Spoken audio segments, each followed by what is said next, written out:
Assalamualaikum warahmatullahi wabarakatuh.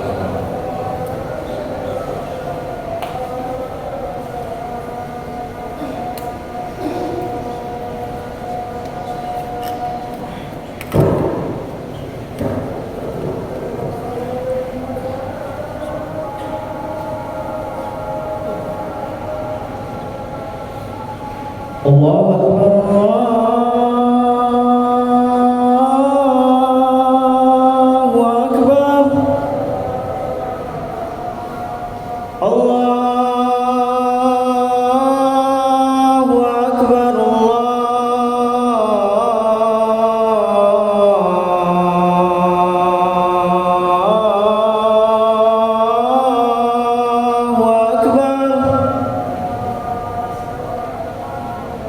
Asyhadu an la ilaha illallah.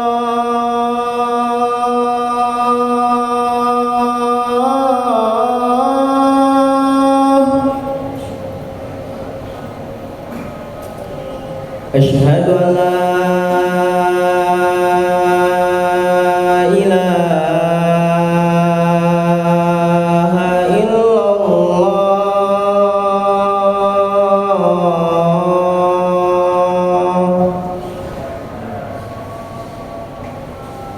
Asyhadu anna Muhammadar Rasulullah.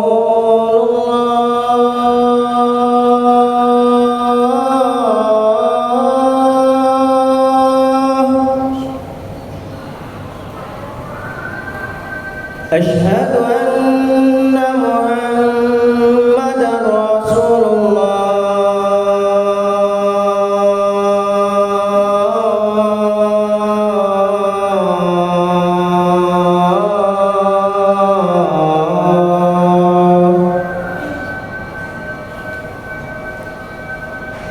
حي على الصلاة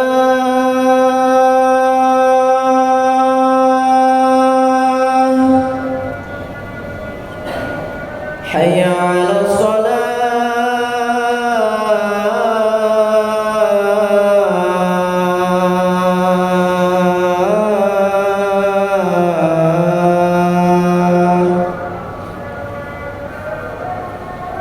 حي على الفلاح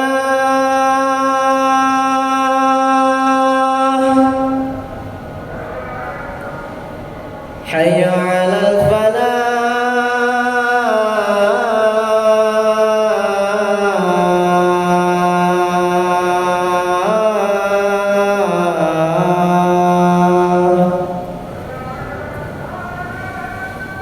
Allahu Akbar.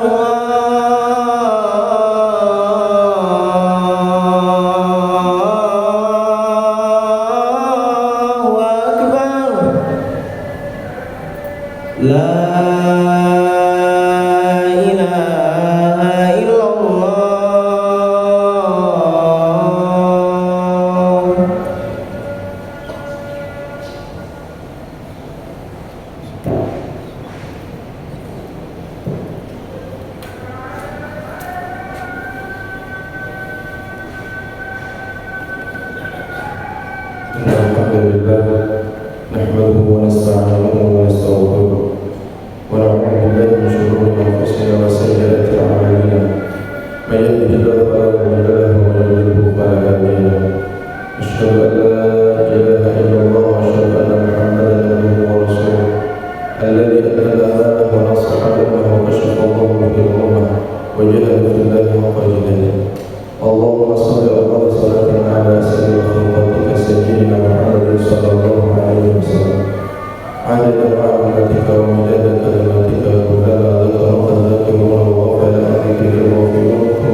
Ma'asyiral muslimin rahimakumullah, marilah kita tingkatkan ketakwaan kita kepada Allah Subhanahu wa taala sebagai wujud syukur kita kepada Allah. Sampai detik ini Allah masih memberikan kepada kita nikmat umur, nikmat sehat walafiat, nikmat hidayah. Alhamdulillah kita diberikan petunjuk oleh Allah Subhanahu wa taala. Dengan izin Allah kita langkahkan kaki kita dari tempat kita bekerja sampai kita menuju tempat yang insyaallah dimuliakan oleh Allah Subhanahu wa taala.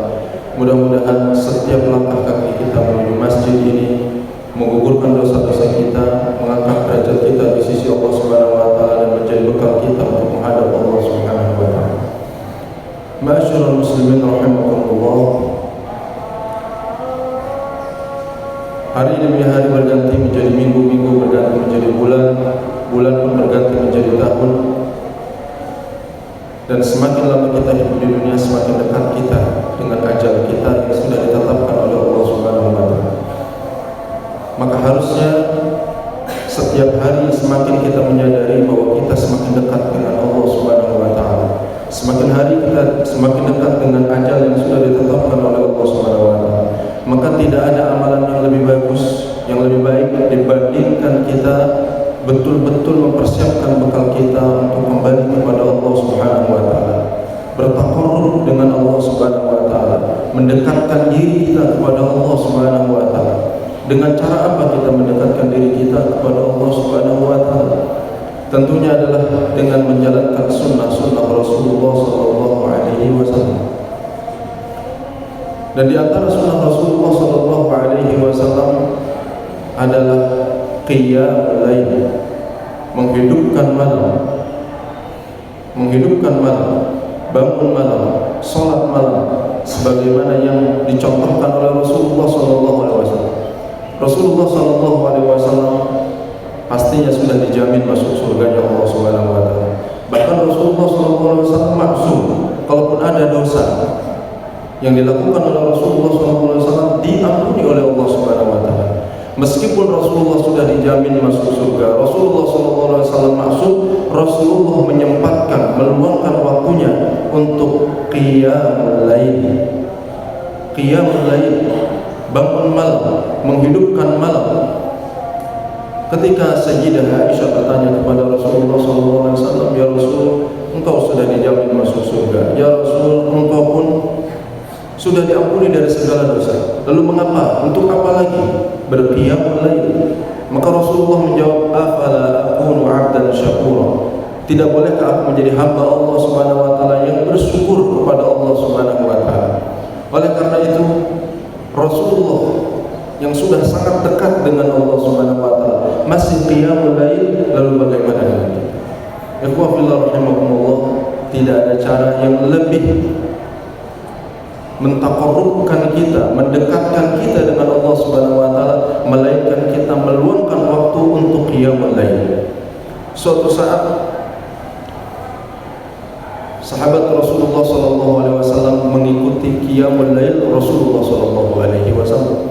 Sayyidina Hudzaifah ikut qiyamul lail Rasulullah sallallahu alaihi wasallam, bermakmum dengan Rasulullah sallallahu alaihi wasallam. Rakaat pertama yang dibaca oleh Rasulullah SAW adalah 100 ayat di surah Al-Baqarah. Di rakaat berikutnya Rasulullah SAW menyelesaikan surat Al-Baqarah. Kemudian Rasulullah SAW masuk ke rakaat berikutnya, masuklah Rasulullah ke surat setelah Al-Baqarah. Sabut tiwal minal Al-Quran, 7 surat Al-Quran yang terpanjang di dalam Al-Quran Rasulullah SAW selesaikan dalam qiyamul lail. Ini adalah qiyamul lail Rasulullah SAW. Mungkin kita tidak bisa seperti Rasulullah SAW berlama-lama berdiri di dalam qiyamul lail, tapi luangkan waktu untuk menghadap Allah Subhanahu wa taala di malam hari, di saat orang lain tertidur. Kita bangun menghadap Allah Subhanahu wa taala. Apapun masalah kita, apapun kesulitan kita, maka hadapilah dengan qiyamul lail, bersujud dan menangislah di hadapan Allah Subhanahu wa taala. Wa may yattaqillaha yaj'al lahu makhrajan wa yarzuqhu min haitsu la yahtasib. Siapapun yang bertakwa kepada Allah Subhanahu wa taala, maka Allah akan berikan jalan keluar dari kesulitan yang dia hadapi. Berapa banyak harusnya kita berqiyamul lail? Rasulullah SAW dalam banyak riwayat disampaikan qiyamul lail Rasul tidak lebih dari 11 rakaat. Tapi untuk kita silahkan 2 rakaat sekalipun. Yang terpenting bangun malam kita luangkan waktu untuk qiyamul lail meskipun hanya 2 rakaat. Dan Rasulullah SAW menganjurkan sahabat Rasulullah SAW untuk menutup qiyamul lail dengan sholat witir. Maka seandainya sholat witir paling minimal adalah 1 rakaat, cukuplah bagi kita untuk melaksanakan 3 rakaat saja. 2 rakaat tahajud, 1 rakaat sholat witir. Insya Allah kita mendapatkan keutamaan yang disampaikan oleh Rasulullah SAW untuk mengawali keistiqomahan kita dalam qiyamul lail. Wa minal laili fatahajjad bihi nafilatan lak asa an yab'atsaka rabbuka maqaman mahmuda. Dari sebagian malam maka bertahajudlah. Insyaallah dengan tahajud akan diangkat derajat kita oleh Allah Subhanahu wa taala. Tidak hanya dimuliakan di sisi Allah. Siapapun yang dimuliakan di sisi Allah, maka dia akan dimuliakan di sisi manusia. Selain bertahajud, Rasulullah SAW di antara amal ibadah yang beliau lakukan adalah banyak-banyak beristighfar.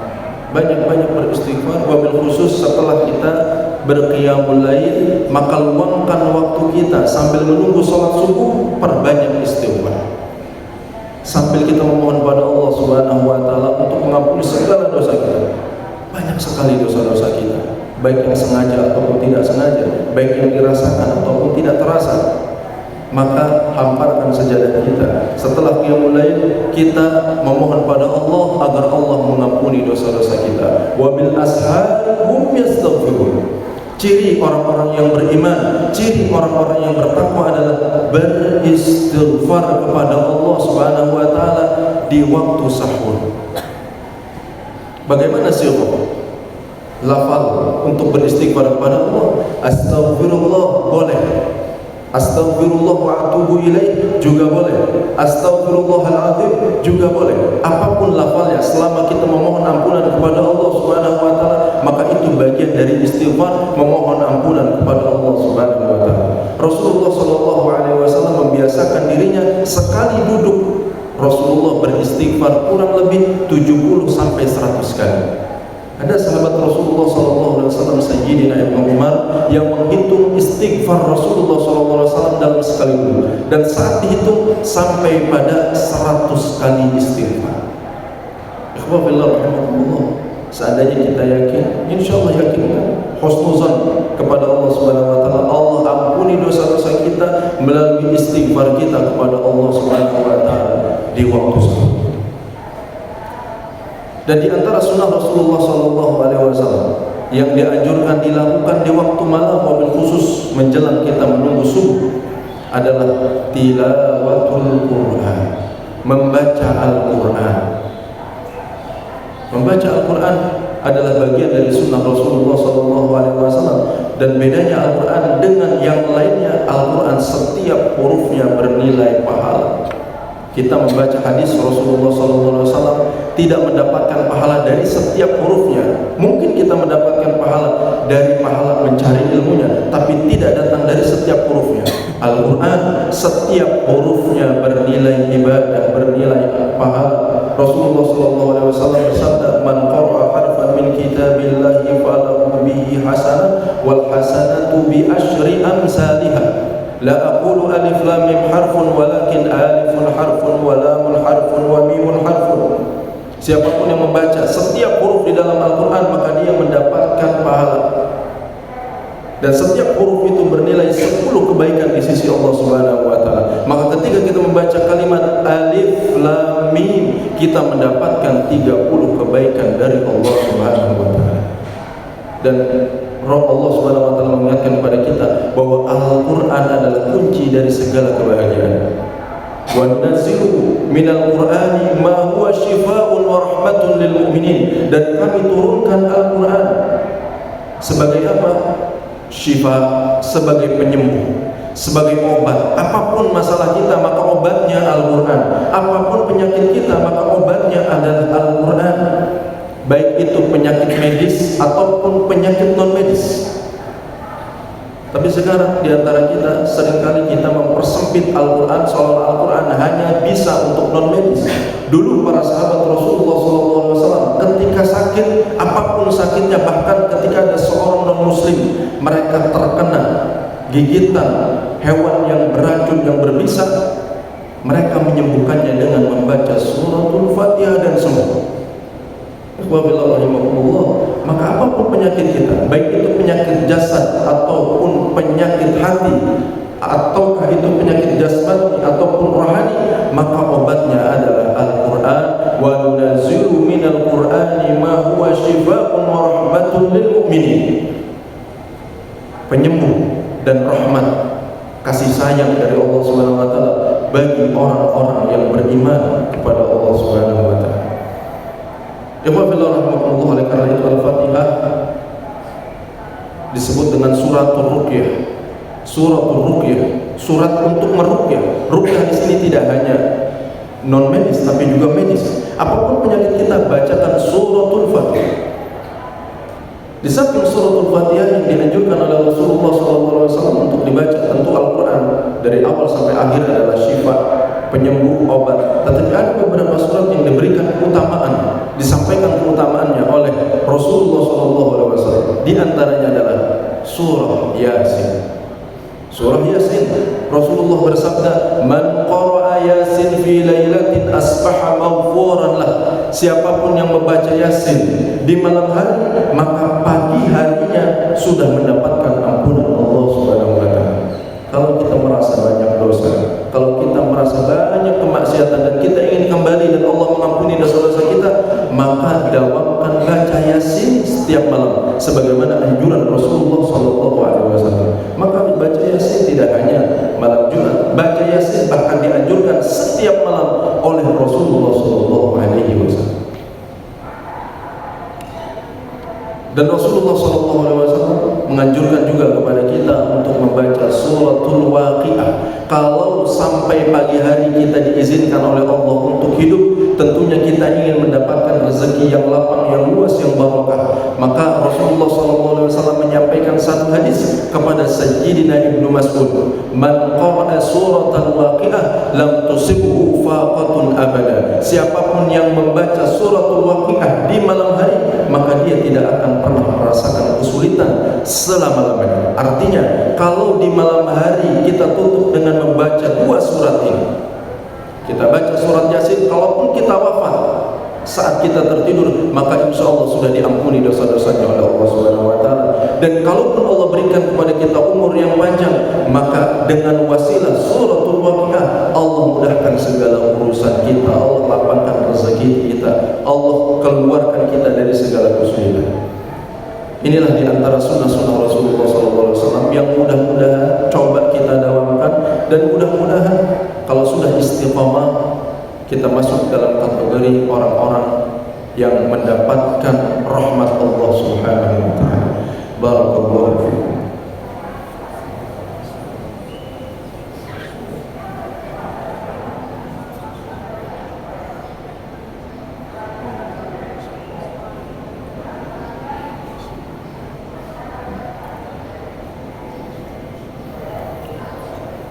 Bismillahirrahmanirrahim.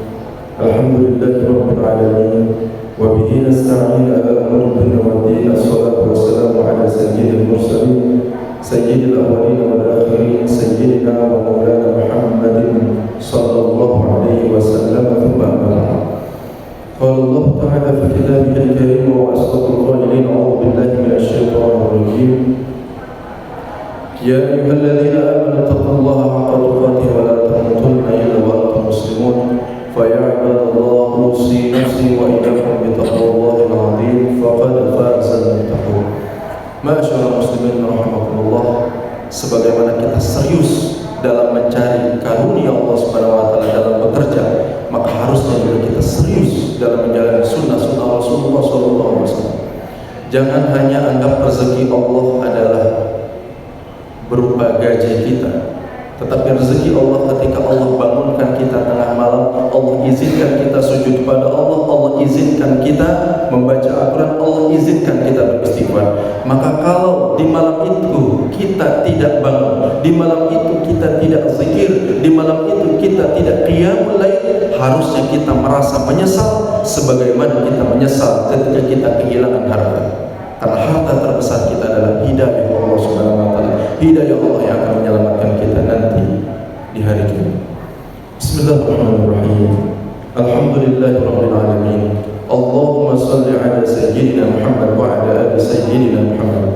Allahumma inna nas'aluka salamatan fid din wa 'afiyatan fil jasad wa ziyadatan fil 'ilmi wa barakatan fil rizqi wa tawbatan qabla al-maut wa rahmatan 'inda al-maut wa maghfiratan ba'da al-maut. Allahumma hawwin 'alayna fi sakaratil maut wan najata minan nar wal 'afwa 'inda al-hisab. Allahumma ighfir lil muslimina wal muslimat wal mu'minina wal mu'minat al-ahya'i minhum wal amwat innaka sami'un qaribun mujibud da'wat wa ya qadi الحاجات. ربنا ظلمنا أنفسنا وإن لم تغفر لنا وترحمنا لنكونن من الخاسرين. اللهم ارزقنا زيارة بيتك المحرم وزيارة حبيبك سيدنا محمد صلى الله عليه وسلم المكرم. اللهم انفعنا بما علمتنا وعلمنا ما ينفعنا وارزقنا علوما تنفعنا في الدين والدنيا والآخرة. Ya Allah ya Rahman ya Rahim, ampuni segala dosa kami ya Allah. Ya Allah ya Rahman ya Rahim, wafatkan kami dalam keadaan husnul khatimah. Ya Allah, jadikan kami dan keluarga kami ya Allah orang-orang yang bertakwa ya Allah. Jauhkan kami dari segala bentuk kemaksiatan. Ya Allah ya Rahman ya Rahim, perkenankan kami untuk bertemu dengan Rasulullah sallallahu alaihi wasallam. Ya Allah, sebagaimana Engkau kumpulkan kami di tempat ini, kumpulkan kami ya Allah di surga Firdaus ya Allah. Ya Allah, berikan kepada kami nikmat istiqamah dalam zikir, nikmat istiqamah dalam qiyamul lail, nikmat istiqamah dalam membaca Al-Quran. Rabbana atina fid dunya hasanah wa fil akhirati hasanah wa qina adzabannar. Wa sallallahu ala sayyidina Muhammad wa ala ali sayyidina Muhammad walhamdulillahi rabbil alamin. Amin.